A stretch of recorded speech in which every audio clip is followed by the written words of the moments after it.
The sun was sinking low over the Wyoming frontier, turning the plains into a long stretch of copper and quiet fire, when Tala Redbird, a 20-year-old native woman, approached the weather-beaten ranch that stood alone against the evening wind. Her bare feet were dusted white from miles of travel, and her braid, black, heavy, braided tightly to keep her fear together, swung against her back with each trembling step. A small pack hung from her shoulder. It was empty except for a blanket and the last piece of herself she refused to let the world destroy. The land breathed around her like a tired beast, as if it too were waiting for her next move, and she felt its watchfulness press against her spine. She paused at the gate, breath catching, a strange curiosity tightening her chest as she wondered whether this place might save her or finally break her. Colton Hale, a 30-year-old cowboy, stepped out from the barn with his sleeves rolled and his hands roughened by the day's work. He noticed her silhouette immediately, because nothing ever approached his lonely ranch except coyotes, storms, or trouble, sometimes all three at once. He wiped sweat from his brow, narrowed his eyes, and watched her stand there like a shadow that refused to fade. Something in the way she barely held herself upright tugged at him, though he wasn't sure if it was worry or something quieter, something he hadn't felt in years. He walked toward her with the caution of a man who has lived too long without expecting gentleness from fate, and each footfall felt heavier than the last, leaving him wondering, silently, reluctantly, why his heartbeat had begun to change its pace. When she finally lifted her gaze to meet his, he felt something shift in the evening air. Her voice came out thin and cracked but filled with a desperation that hung between them like a held breath. "Please, take me in as your servant," she whispered.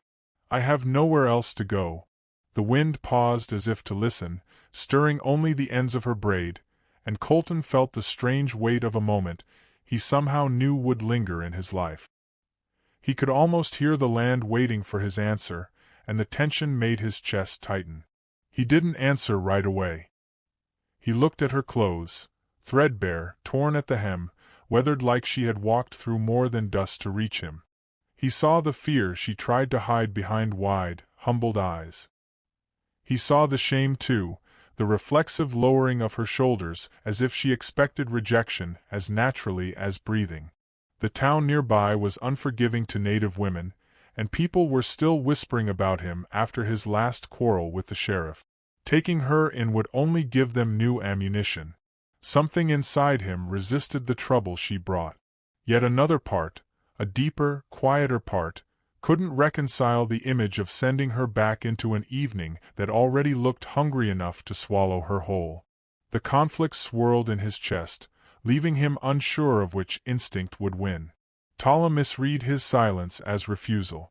Her fingers curled against the strap of her pack like claws searching for stability. "I can work," she said quickly, urgently. "I won't ask you for anything more than food and shelter. I can clean, cook, mend, whatever you need." Her voice thinned again, trembling with the rawness of someone who had begged before and been turned away too many times to count. Her eyes flickered with the pain of expecting it again, and the vulnerability in that small flicker pressed something inside Colton he didn't entirely understand. He opened his mouth to speak, closed it, and then finally stepped slightly aside from the doorway. "You can come in," he said softly. The relief that passed through her body was almost imperceptible, like the fading tremor of a leaf settling after a gust. She stepped forward, crossing the threshold, and something in the room shifted. The cabin wasn't grand, it was small, worn, smelling of cedar and smoke, but it held warmth, and Tala felt it seep into her bones like medicine. Colton watched her eyes dart around the space with cautious curiosity, startled by the simple comfort it offered. For a brief moment she allowed herself to imagine safety, though the thought felt fragile enough to crumble in her hands. He set down a small blanket for her in the corner bed, speaking plainly. "You can stay. Work when you're able. Eat when food's ready. No debt. No punishment for mistakes." She blinked in surprise at his kindness disguised as practicality, unsure how to respond. She nodded instead, whispering a quiet thank you. He didn't say anything else, but he lingered a heartbeat longer than needed, watching her settle in with a look she could not decipher. The room felt strangely full with both of them in it, and the air hung with the kind of tension that doesn't yet know its name. Night rolled in with a lonely hush, and Tala lay curled under the blanket he'd given her, the moon painting her face in ghostly silver. She tried to sleep, but every creak of the cabin made her flinch. She had slept in too many dangerous places to trust the dark easily. Colton heard the small, muffled sound of her crying, though she tried to keep it quiet. He sat by the dim lamp, sharpening his knife not out of necessity but because he didn't know how to bridge the width of suffering between them. Every few minutes, he found himself glancing toward her corner, unsure whether comforting her would ease her pain or deepen her fear. The tension settled heavy in his chest, refusing to let him rest. By morning, Tala had already begun cleaning the cabin. Her movements were precise yet hesitant, like she was learning the rhythm of a new life she did not dare believe in. Colton stepped into the main room and found her bent over the table, scrubbing with more force than needed, her shoulders rigid with nervous effort. When she accidentally knocked a wooden bowl to the floor, she recoiled instinctively as if expecting anger. Colton picked it up gently instead, his voice warm but firm. "Things break," he said. "People don't have to." She stared at him, confused, as though she could not comprehend kindness offered without price. Time passed in gentle currents. Tala mended his shirts in the evenings, her fingers moving with careful grace. She cooked meals that filled the cabin with comforting scents. She whispered soft greetings to the horses and whispered softer apologies to the chickens she startled. Colton watched all this without speaking much, but his silence was not cold. It was full of quiet respect, a kind of listening she had never been given before. He began leaving little gestures in return. The better blanket on her bed, a set of gloves for her hands, a lantern lit for her whenever she went outside after dark. He never said why. She never asked. Their connection grew in the space between unspoken truths, suspended like a delicate thread in lantern light. But every kindness brought fear too. Tala knew that surviving in the world meant trusting no one, especially not men with calloused hands and haunted past. She sensed something sorrowful in Colton, something that mirrored her own secret wounds, and that resemblance frightened her. One night, as a storm rattled the windows, she finally spoke. She told him that she had escaped a trading post where she'd been treated as labor rather than as a woman with dignity. She described men who tried to own her future, and a brief moment of mercy from an older woman who cut her ropes and urged her to run. Her voice trembled, not from weakness but from the fairness of old wounds reopening. When she finished, she stared at the wall, expecting silence or disbelief. Colton sat motionless for a long time. His jaw tightened, his eyes darkened with a quiet fury, but it wasn't directed at her. He exhaled slowly. "You're safe here," he said at last. "Not as a servant, not as something to be owned. You're just safe." His voice cracked almost imperceptibly, and she felt the words wrap around her like protection she had never thought she would receive. But the outside world was not kind.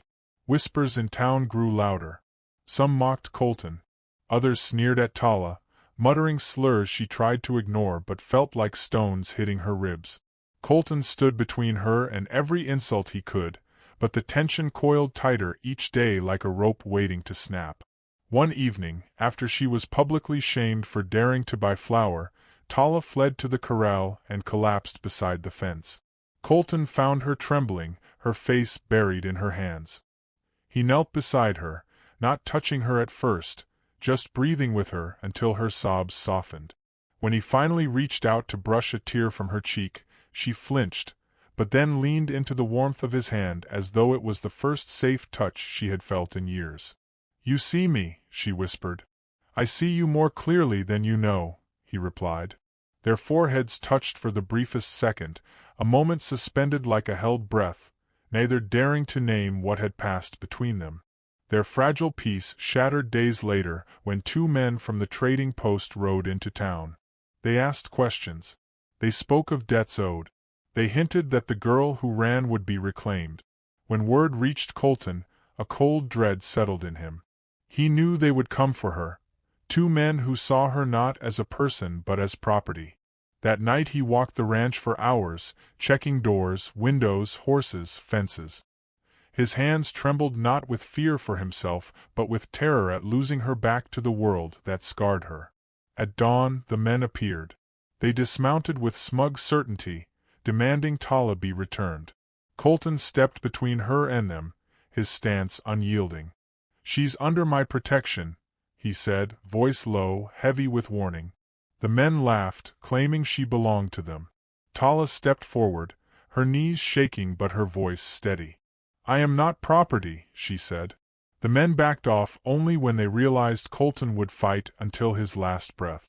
As they rode away, Tala collapsed into his arms, not from fear, but from the overwhelming relief of reclaiming something she had lost long ago, her right to be free. From that day on, something in Colton changed. He did not declare love with words. Instead, he began building a second room onto the cabin. Every hammer strike echoed a message he couldn't say aloud. A future, a home, a place where she wasn't temporary. One evening she approached him as he worked, placing her hand atop his. He didn't pull away. Her fingers intertwined with his like they were meant to fit there, and the moment glowed with fragile promise neither dared disturb. Soon after, Colton took her into town, ignoring the whispers. They stood before the pastor. Tala wore a simple white dress she had sewn by hand, and Colton's voice trembled slightly when he spoke his vows. He slipped the ring onto her finger with a tenderness that made her eyes fill. When their lips met, the kiss felt like the first moment of safety either had ever truly known. Their married life was full of gentle gestures, her braiding his hair in the evenings, his hands warming hers during cold mornings, shared meals by the fire, shared laughter in the garden, shared silence that felt like peace instead of fear. Tala's spirit began to heal, blooming softly within the safety he gave her. Colton's loneliness dissolved day by day, replaced by the quiet joy of loving and being loved. But the final transformation came when Tala returned to the trading post, not as a victim but as a woman standing tall beside her husband. The men barely recognized her. She announced she owed them nothing and never would again. Her voice echoed through the place that once caged her. When they left, walking away hand in hand, she felt a weight lift from her soul forever. And now, reader, let me offer you a final truth whispered from an old soul who has watched these two lives intertwine.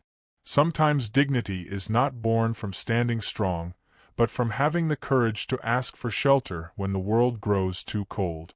Sometimes love begins with a trembling plea at someone's door, not with certainty but with hope fragile enough to shatter. Remember this: the smallest kindness can alter the course of a life. The softest gesture can become a future. And no matter how long the night, every wounded heart deserves its own sunrise waiting quietly on the horizon.